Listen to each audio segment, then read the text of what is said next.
Tapi share screen juga ada. Oh ya, oke. Berarti nggak usah OBS ya. Berarti gue close ya. Oke, thank you. Oke nih, berapa orang nih yang hadir? Oke, kita mulai ya. Shalom. Shalom. Shalom, Pak. Shalom, Pak. Oke, coba ditunjukkan sekarang mukanya. Muka yang cantik-cantik, muka-muka yang semangat untuk belajar. Oke, hari ini kita akan mulai pembelajaran pendidikan agama Kristen. Ini pertemuan pertama kita di kelas 8 ya. Ini pertemuan kita di kelas 8. Untuk itu Bapak harap kalian juga tetap semangat dan tetap on time untuk masuk kelas. Ini yang hadir baru Zoana, Natalia, Grace. Oke, sebelum kita mulai pelajaran, langkah baiknya kita memuji Tuhan dan bernyanyi.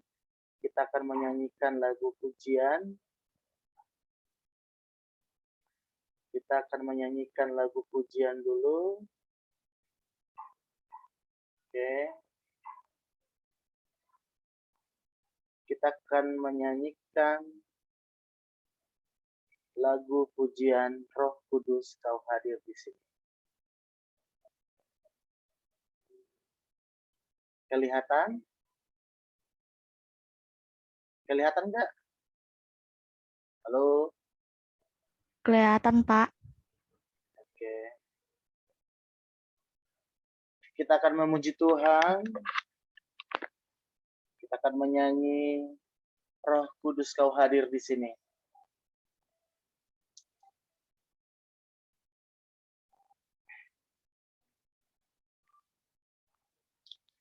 Roh Kudus Kau hadir di sini. Roh Kudus, ku mengasihimu.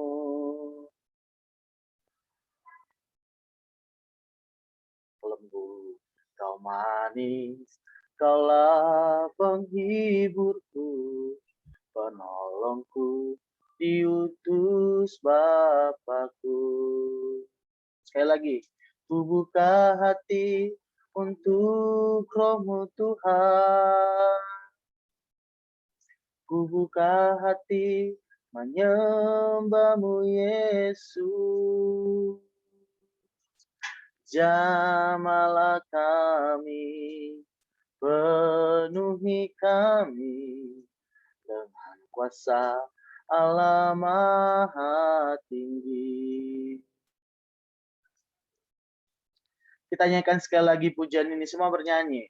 Roh Kudus, Kau hadir di sini. Roh Kudus, ku mengasihimu. Kau lembut, kau manis, kaulah penghiburku, penolongku, diutus Bapakku. Ku buka hati untuk Roh-Mu Tuhan. Ku buka hati menyembah-Mu Yesus. Jamalah kami, penuhi kami dengan kuasa Allah Maha Tinggi. Sekali lagi.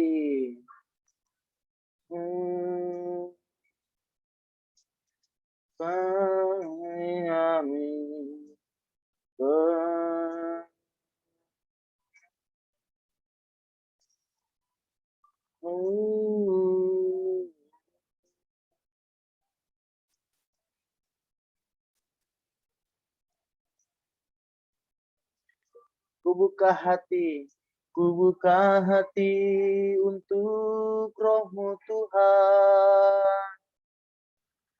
Ku buka hati menyembah-Mu Yesus. Jamalah kami, penuhi kami dengan kuasa Allah Maha Tinggi.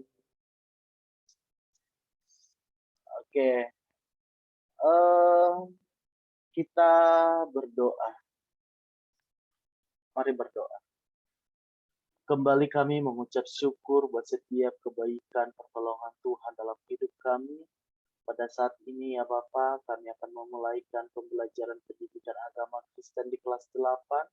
Tuhan tolong, Tuhan mempersiapkan hati kami, memberikan kami hikmat supaya kami bisa mengerti dan memahami akan setiap pembelajaran yang kami pelajari hari ini.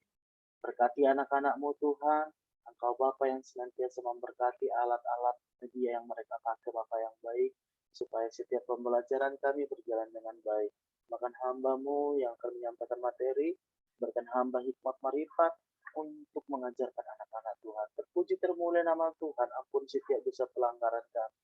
Haleluya. Amin. Shalom. Shalom. Halo, Pak. Oke, Bapak absen dulu ya. Yang hadir adalah Zoana. Joanna sehat? Sehat, Pak. Gracia sehat? Sehat, Pak. Maria sehat?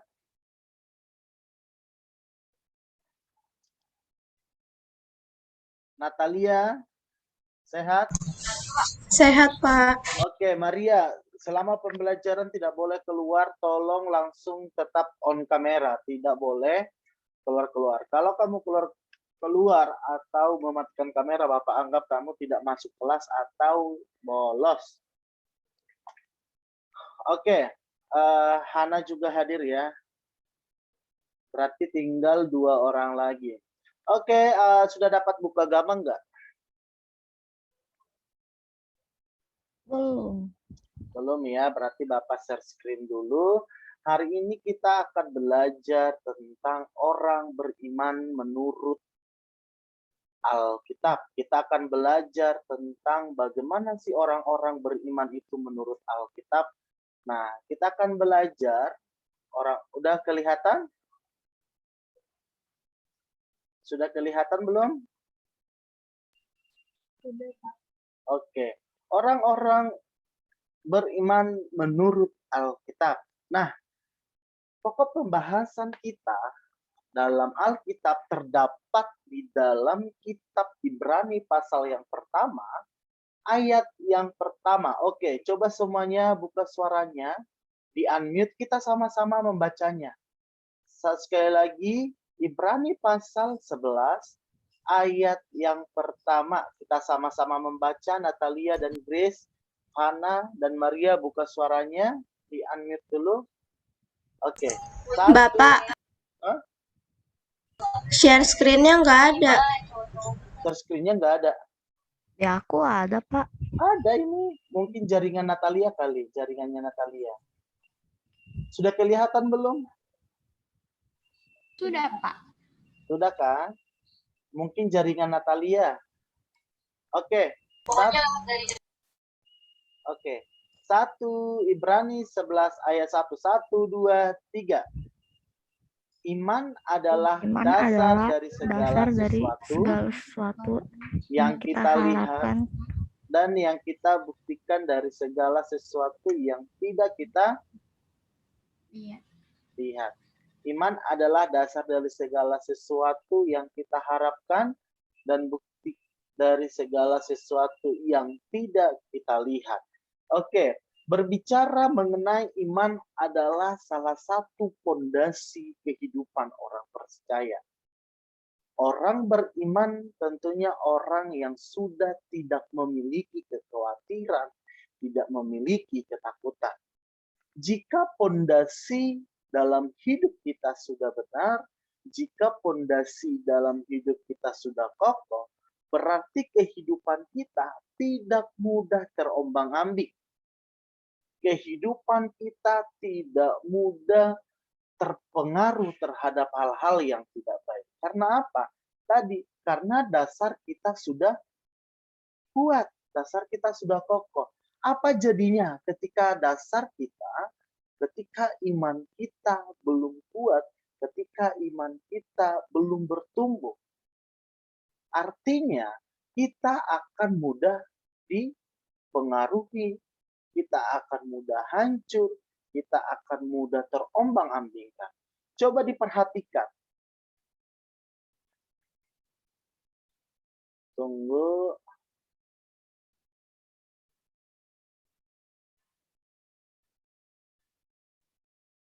Nah, coba diperhatikan, ini gambar adalah keadaan Mall Shamo di Korea. Tunggu Bapak akan share screen. Nanti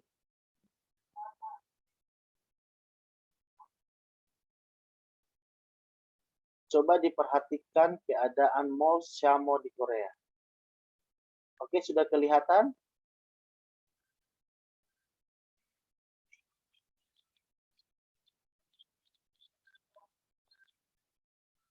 Ini keadaan Mall Shamo di Korea. Mallnya yang sangat besar sekali. Ada 10 lantai. Nah, Mall Shamo di Korea ini mengalami pertumbuhan yang sangat luar biasa. Tetapi pada akhirnya keadaan mall di Korea itu hancur, roboh. Diperhatikan lagi.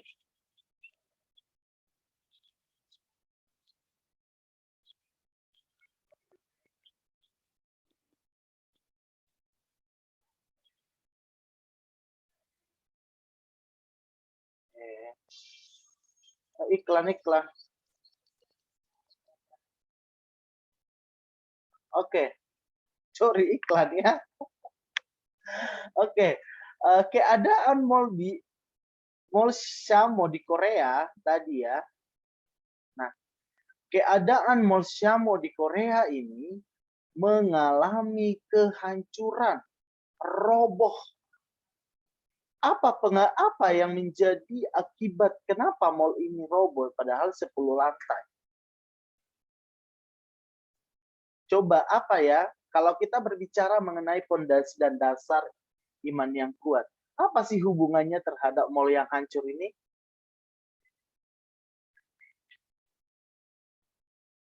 Siapa yang tahu? Kita kan berbicara mengenai fondasi, artinya dasar kehidupan. Nah, ini Mall Shamo di Korea ini ada 10 lantai, tingkat penghasilan ekonomi luar biasa. Namun pada ujungnya Mall Shamo ini hancur, ambruk, rubuh. Akibatnya apa?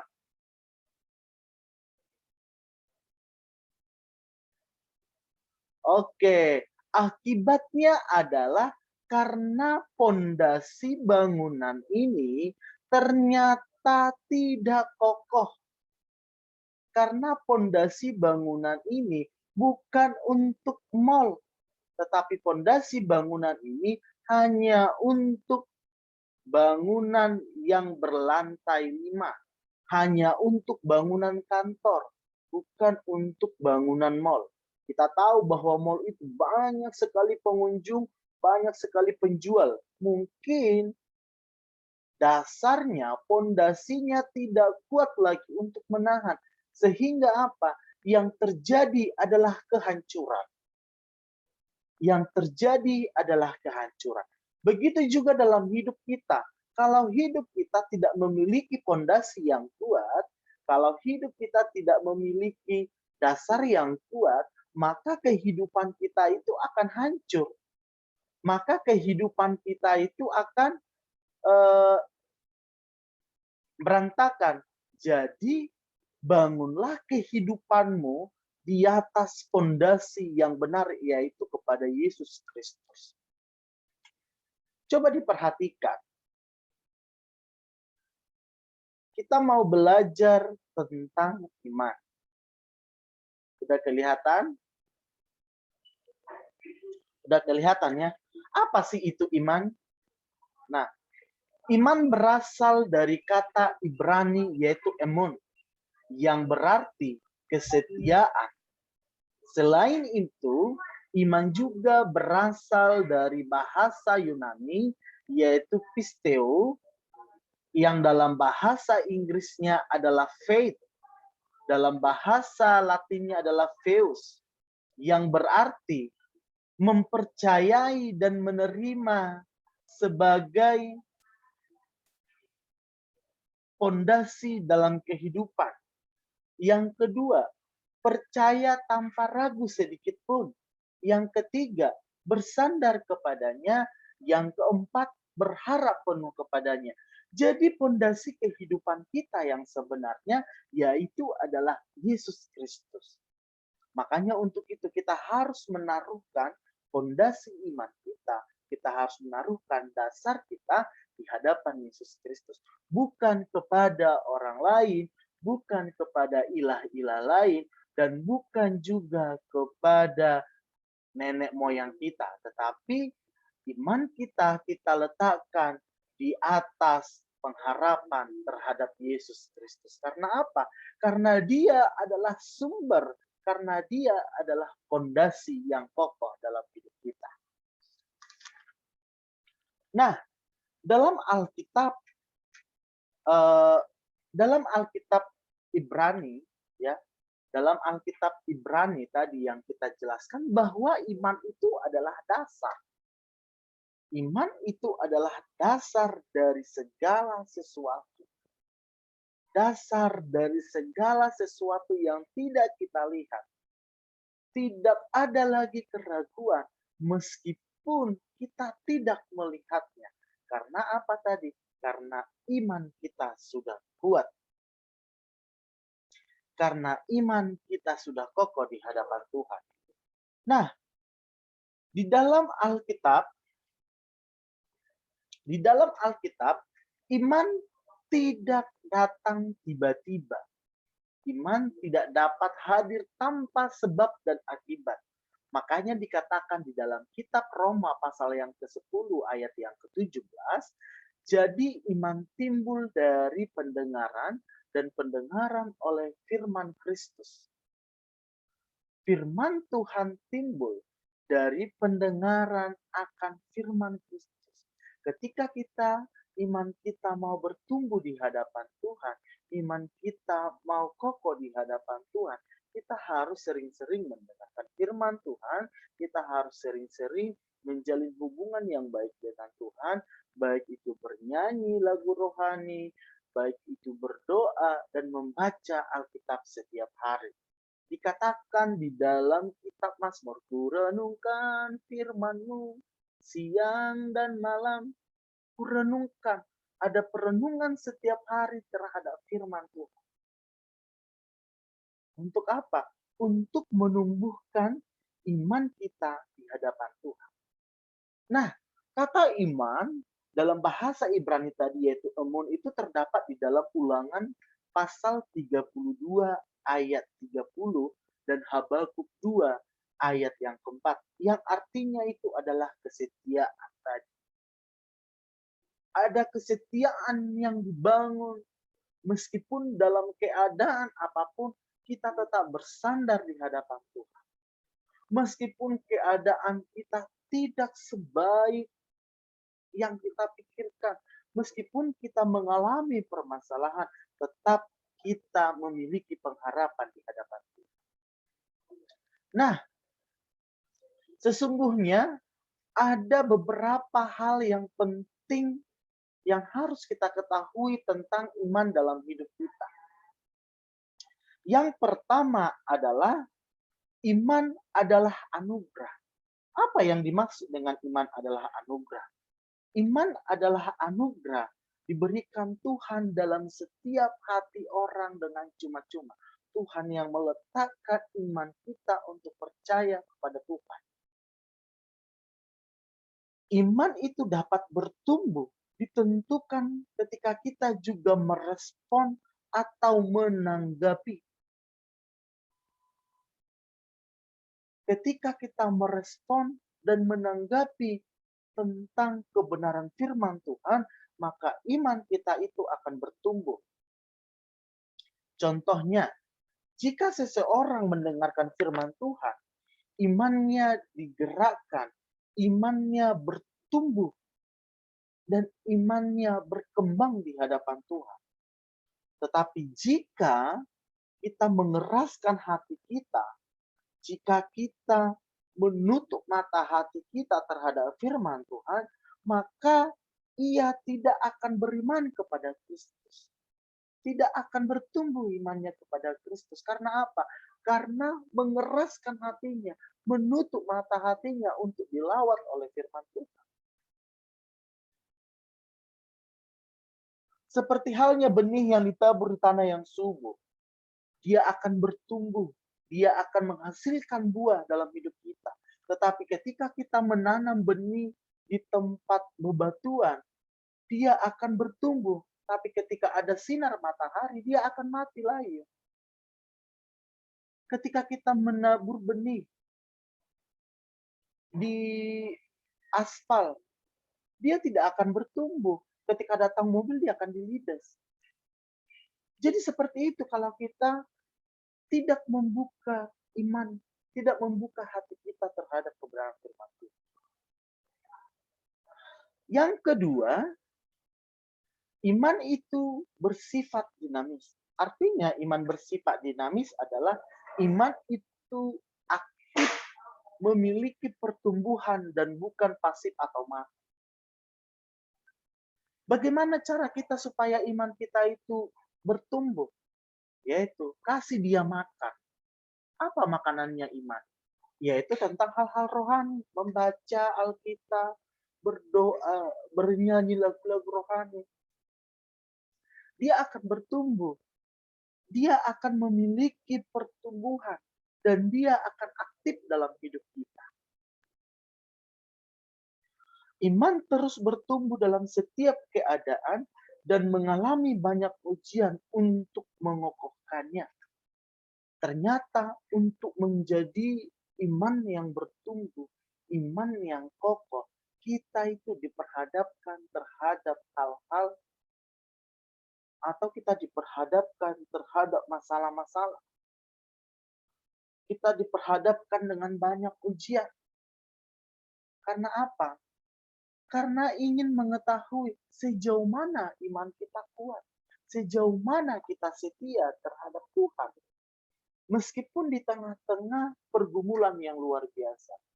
Dikatakan di dalam kitab 1 Korintus pasal yang 10 ayat yang ke-13 bahwa pencobaan yang kita hadapi tidak melebihi kekuatan yang kita punya. Apa kekuatan kita? Kuasa iman yang Tuhan taruh ke dalam hati kita.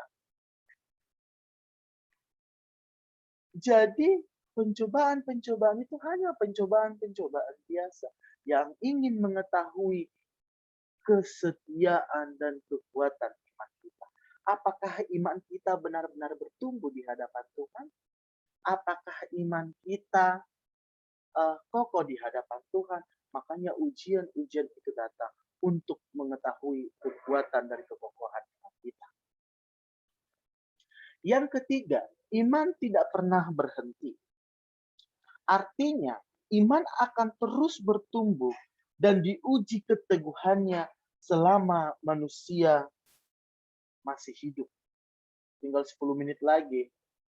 Selama manusia masih hidup, iman itu tetap bertumbuh. Iman itu tetap diuji untuk keteguhannya. Nah, ketika seseorang mati, tidak ada lagi imannya yang bertumbuh. Semuanya telah selesai dan menghadap kepada panggilan Allah. Ketika kita meninggal, berarti sudah tidak ada lagi pertumbuhan iman kita.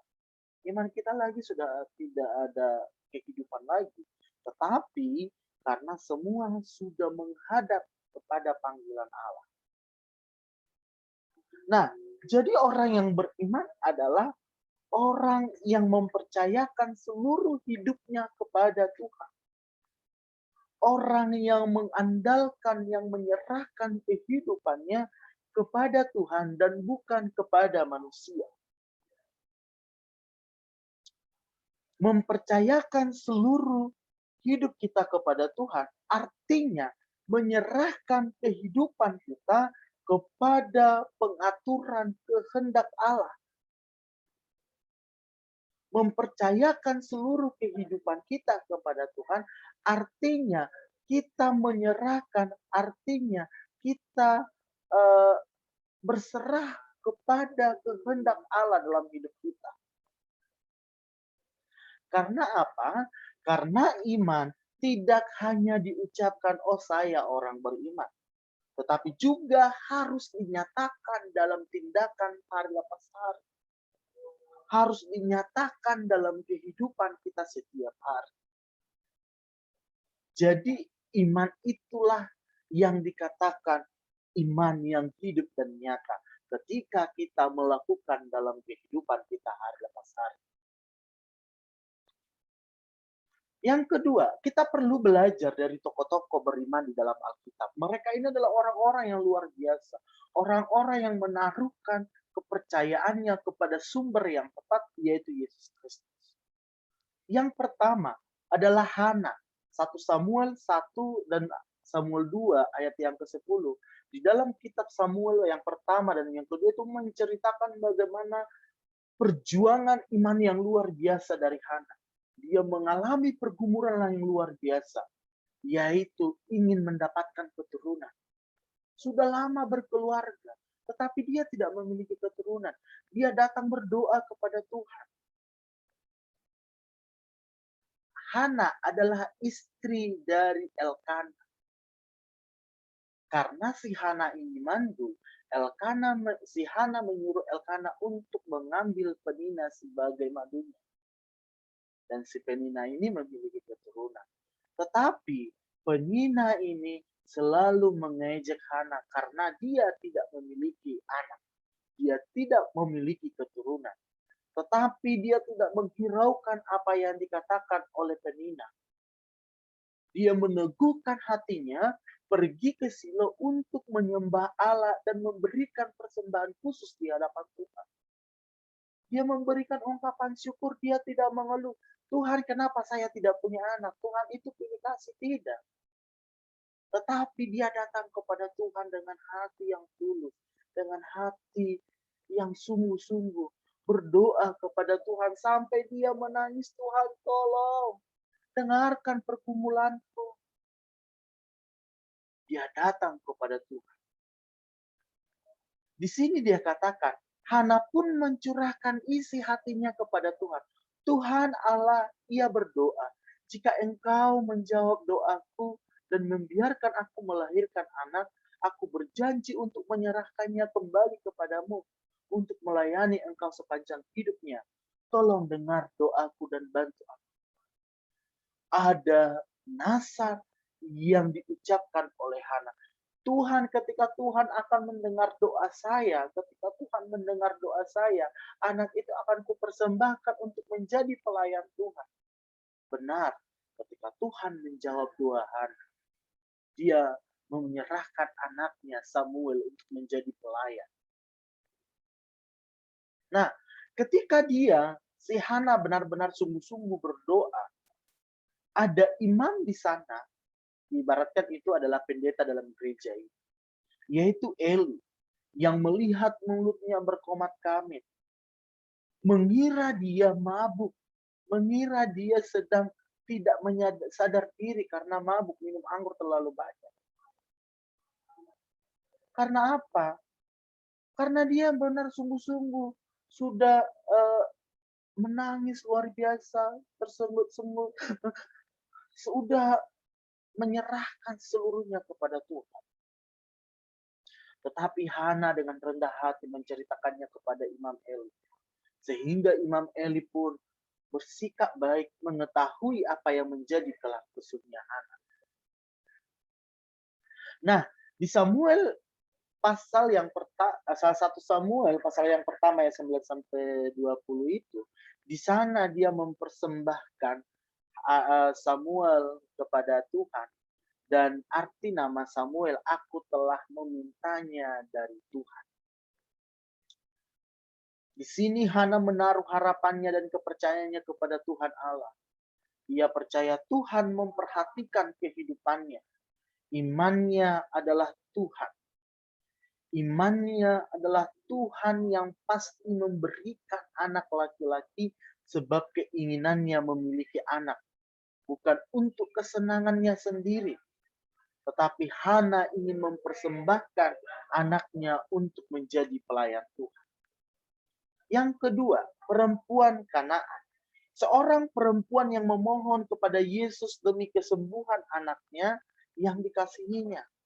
Dikatakan di dalam Matius pasal 15 ayat 21-28 itu, kasihilah aku ya Tuhan anak Daud, karena anakku perempuan kerasukan setan dan sangat menderita. Tetapi Yesus sama sekali tidak menjawabnya. Lalu murid-muridnya datang dan meminta kepadanya, suruhlah ia pergi. Ia mengikuti kita dengan berteriak-teriak. Jawab Yesus kepada mereka, aku diutus hanya untuk domba-domba yang hilang dari umat Israel. Tetapi perempuan ini mendekat dan menyentuh, dan perempuan ini mendekat dan menyembah dia sambil berkata, Tuhan tolong aku. Tetapi Yesus menjawab, tidak patut mengambil roti yang disediakan bagi anak-anak dan melemparnya kepada anjing. Kata perempuan itu, benar Tuhan, namun anjing itu makan remah-remah yang jatuh dari meja. Sikap kerendahan hati dan keyakinan ibu ini mengugahkan hati Tuhan. Sikap kerendahan hatinya mengugahkan hati Tuhan. Maka Yesus menjawab perkataannya, hai ibu, besarlah imanmu. Maka jadilah seperti yang kau kehendaki. Ibu ini mengkehendaki supaya anaknya mengalami kesembuhan. Tetapi karena dia rendah hati, sungguh-sungguh datang kepada Tuhan, maka Tuhan berkata, hai ibu, besar imanmu. Maka jadilah kepadamu seperti yang kau kehendaki. Dan seketika itu juga anaknya sembuh. Perempuan Kanaan ini tidak pernah meragukan pemberian Tuhan. Apapun bentuknya, ia lebih senang jika Tuhan memberikan meskipun remah-remah. Iman di sini, iman ini kelihatannya sederhana. Tidak menuntut banyak, namun percaya bahwa yang Tuhan lakukan adalah yang terbaik. Iman perempuan perempuan Kanaan ini adalah iman yang sederhana, tetapi menunjukkan hal yang luar biasa. Dia mendapatkan kesembuhan. Yang ketiga adalah Ayub. Ayub kita tahu adalah orang yang saleh, orang yang beriman. Tetapi dia mendapatkan pergumulan yang luar biasa, percobaan yang luar biasa. Tetapi dia tidak menyerah. Dia membuktikan kekuatan iman di hadapan Tuhan. Dia setia kepada Tuhan. Apapun yang terjadi, dia setia kepada Tuhan. Dia menaruhkan pengharapannya kepada Tuhan. Makanya di dalam Ayub 23 ayat 10 dikatakan, karena ia tahu jalan hidupku, seandainya ia menguji aku akan timbul seperti emas yang murni. Ujian iman itu untuk memurnikan iman kita di hadapan Tuhan. Untuk memurnikan ketekunan iman